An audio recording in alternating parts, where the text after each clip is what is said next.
Doctor Hedgewar को श्यामा प्रसाद जी मिलने के लिए गए। अब स्वास्थ्य भी जरा ढीला रहता था और बहुत परिश्रम करते थे। गुरुजी उनके साथ थे उस समय। बहुत लंबी बात करके थक कर डॉक्टर हेडगेवार विश्राम में चले गए थे। श्यामा प्रसाद जी आए, कहा कि उनसे मिलना है। तो गुरुजी ने कहा कि अभी अभी थक कर सोए हैं, अभी आप डिस्टर्ब मत कीजिए, मेरे से बात कीजिए, मैं बता दूंगा। उनका भी परिचय था ही। 1-2 घंटा काफी बात हुई। गुरुजी तो बड़े बड़े विद्वानों को भी तर्क में परास्त कर सकते थे, ऐसा उनका सामर्थ्य, अध्ययन सब था। तो सब हुआ।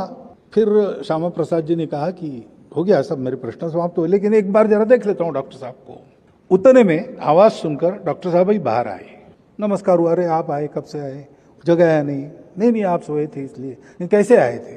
उन्होंने पूछा ये राजनीति के बारे में संघ की भूमिका। तो डॉक्टर साहब ने एक वाक्य में कहा कि संघ is not interested in the current political activity, ऐसा कुछ कहा, यानी चालू राजनीति में हम लोग नहीं पढ़ते। उन्होंने एक वाक्य कहा तो श्यामा प्रसाद जी ने कहा कि अब मेरा समाधान हो गया और वो चले गए। गुरुजी बताते हैं कि मुझे प्रश्न पड़ा कि 2 घंटा मैंने सब प्रकार के तर्क और प्रमाण देकर इनको समझाया, इन्होंने माना भी, लेकिन समाधान नहीं हुआ। डॉक्टर साहब ने कुछ नहीं, जो मैंने बताया, जिसका मैंने विस्तार किया, वही वाक्य बताया कि हम इंटरेस्टेड नहीं है ऐसे पॉलिटिक्स में।